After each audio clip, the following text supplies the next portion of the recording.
Hello, folks. This is Attorney Kid from Malek.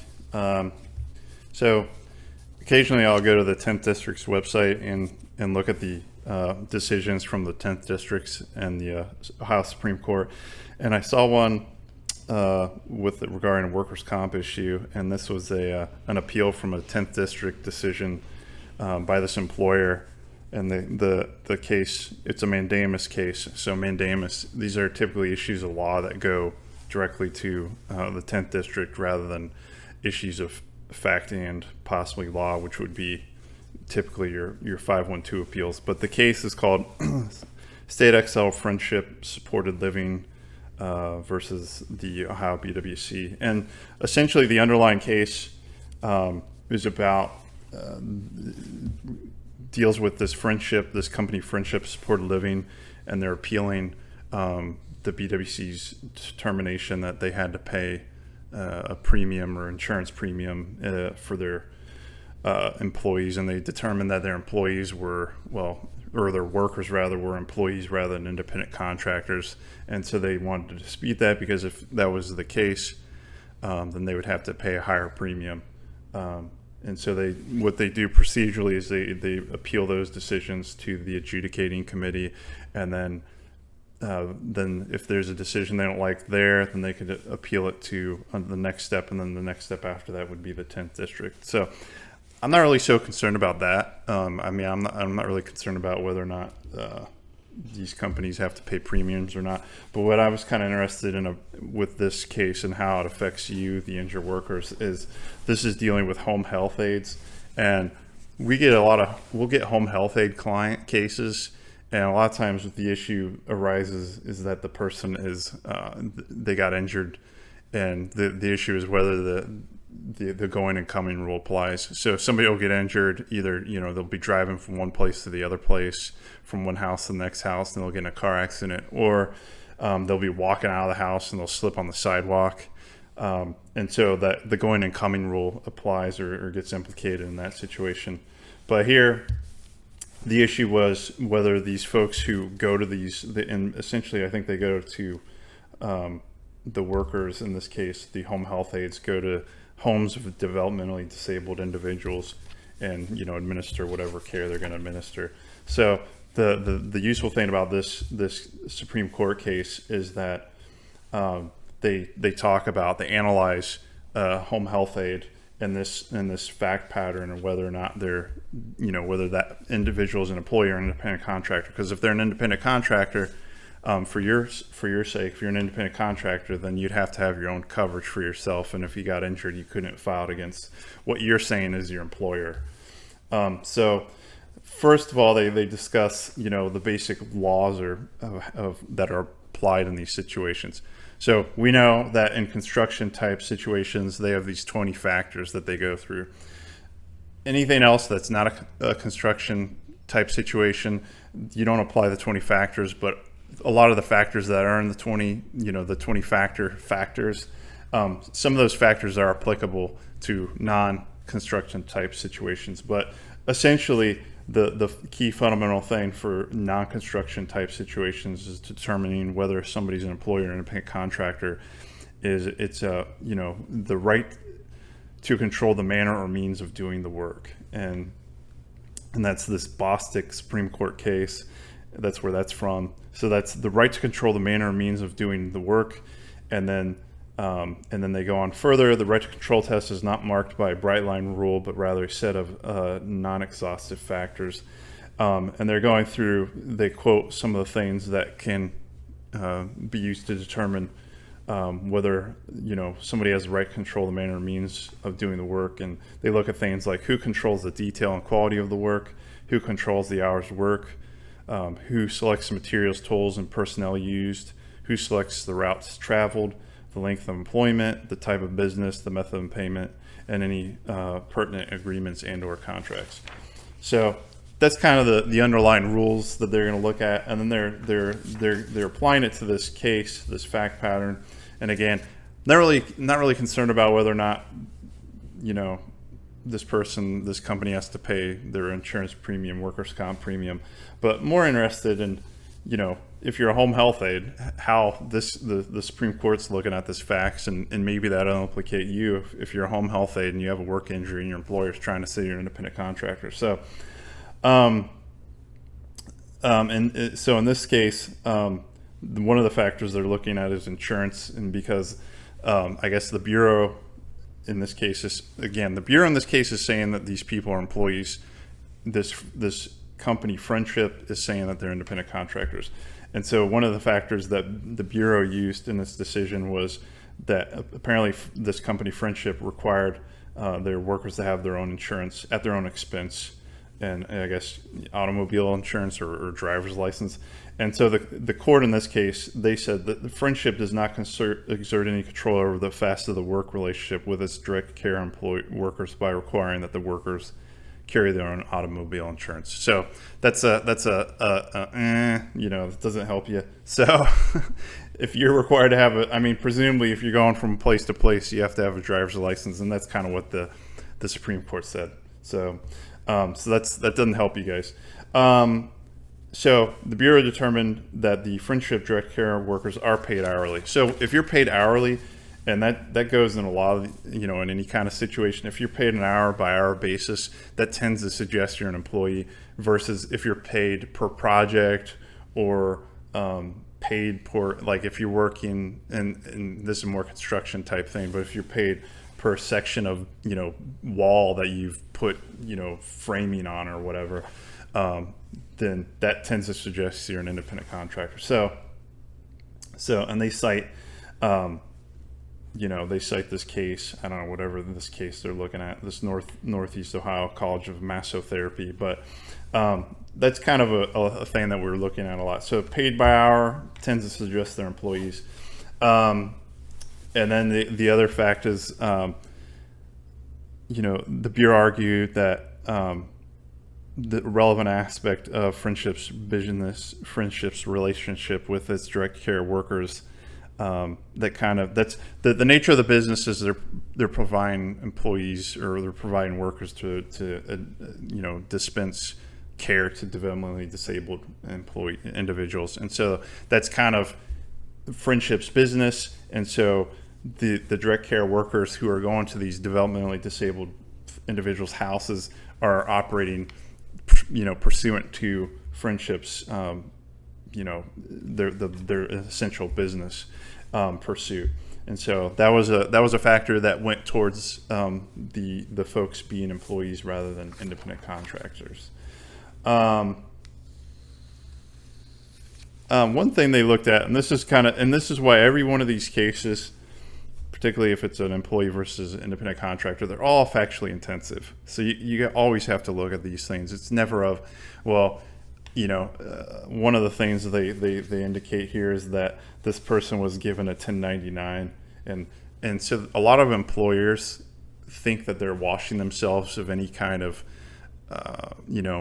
requirement to have workers' comp coverage if they give out 1099s, and that a lot of times they'll say, we gave them 1099s, therefore they're independent contractors, and a lot of times it's really just a nothing burger. It's kind of it really holds it just doesn't hold a lot of water at the Industrial Commission. So and then employers will be like, well, I was 1099, so I'm kind of worried. It really doesn't matter. It really, you have to look at the factors, and you really have to dig deep.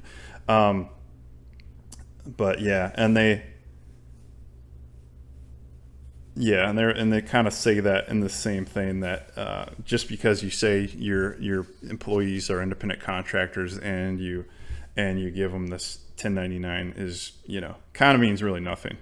One thing they were saying that's kind of unique in this, and that's why every one of these things is fact intensive, is in this case, so when a direct care worker is unavailable to provide services to a consumer, so if somebody was sick or whatever and they couldn't dispense whatever the aid that they're dispensing these developmentally disabled individuals, Friendship would they would have to arrange coverage for these folks. for these developmentally disabled. So it tends to suggest that they're exerting control over the situation, because if you're an independent contractor, the idea would be, well, we asked you to be dispensing services at this developmentally disabled individual's house. We don't care how that happens. And in this case, they weren't. This case, essentially, in this case, these folks working for Friendship weren't allowed to get substitutes for themselves. So it's like, if if it's home health aide Mary gets sick, and then if you're an independent contractor, you would have to get your buddy to fill in for you.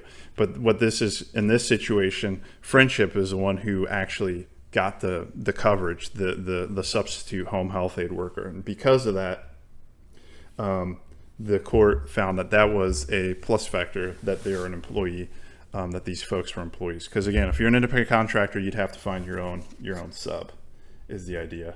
I.e., like if you hire somebody to fix your kitchen, and they're sick, that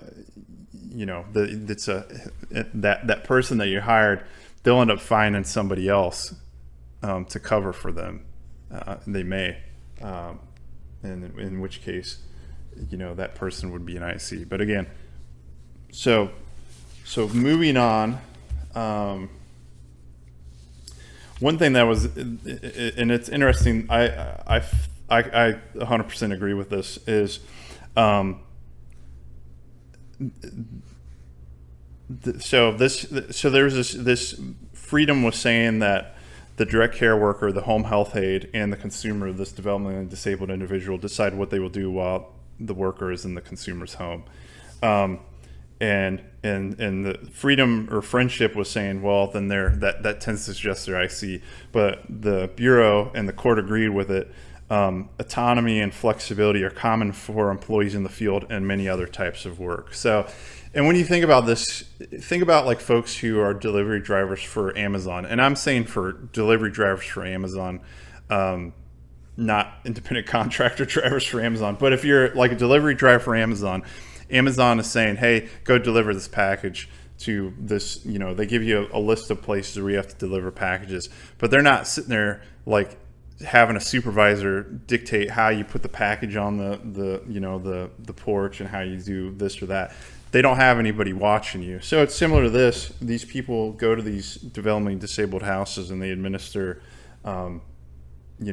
whatever aid they're going to administer. And just because they're doing these things independently of any robotic control of their movements, doesn't mean that they're not employees. So I 100% agree with the Supreme Court on this. I thought that was a good analysis, particularly for folks who aren't working, like say in like a warehouse or at their employer's place of business. So and then one of the final things is you got to look at these things, these factors, in like they call them a totality of circumstances, or basically you're looking at all the factors, and not any one factor is determinative, and you kind of got to weigh them. Some factors might hold more water than others, but you weigh them in totality, and then you make a determination on that. So what the court, and this is kind of, they go into for a little analysis of how it's kind of procedural stuff that's not really germane to what you folks are interested in. But essentially, instead of what they ended up doing is they made it like they gave an instruction to the BWC to clarify their order, determining that the home health aides who work for Friendship Supported Living were employees rather than independent contractors for the purposes of the workers' compensation coverage premium. So they said they are employees, but you guys need to get you need to list the factors, get a better analysis, and actually describe or better support why you're coming to this conclusion. And that's kind of what the issue that they had. But it's interesting if you read these things, and when you read these decisions, there's the majority decision, but then there will be dissenting opinions. And in the majority decision rules, right? But these dissenting opinions might have some weight, and they might be referenced in the future. So I don't agree with the dissenting opinion, obviously, but a lot of it, essentially, a lot of these things that the court relied upon, they kind of took umbrage in. In particular, and so you got to be careful with this stuff. And again, with any of these things, they're very fact intensive, every single person. So even if you worked, let's say you work for this friendship supported living and you got injured, just because this case is really relevant to this audit that was being done against this friendship supported living, and I think it's 2017 or 18. But if you work for these folks, when you file your claim, friendship supported living might, appeal the order, and they might say, we're appealing the order because we feel that these folks are independent contractors versus employees. You would still have to prove, if that's the argument that they're going to make in denying the claim or in fighting the claim, then you would have to make an argument and present evidence that shows that you are in fact employees versus an independent contractor. So usually, like I said, with these home health aid situations, we're dealing with whether the person was injured in the course of and arising out of the employment, i.e., does the going and coming rule apply, is what we usually come across. But if you do find yourself, if you are a home health aid, be aware that you may be determined to be, or at least the argument might be made that you're an independent contractor versus an employee. And if it's found, if the Industrial Commission and BWC determine that you're an independent contractor, then again, you would have to have your own coverage. And if you don't have your own coverage, then that could be not great for you, particularly if you suffered a pretty significant injury and are going to be out of work for a length of time. So be aware of that. Again, I'll post a link, or at least give you a link to find this decision if you want. But this case is it's called, again, friendship supported living versus Ohio BWC, and I think the decision was decided, it looks like, on March 28th of 2023. So it's a really new case. Anyways, this is Attorney Kip from Malek. As always, if you have questions, issues, etc. that arise, by all means reach out to us, or reach out to a workers' comp attorney. Don't ever do this stuff alone. If you ever have any questions about anything, at least tap the shoulder of at least a workers' comp attorney, if not multiple workers' comp attorneys, to get an idea of whether or not you need actually assistance with your issue, because there's a lot of ways that you can run into problems with these cases if you go along. So, and then depending on how things roll, you might get yourself in a corner that you can't back out of. So, all right, thanks. Again, call us, email us, and then good luck. Hopefully things are going well with you folks. Bye.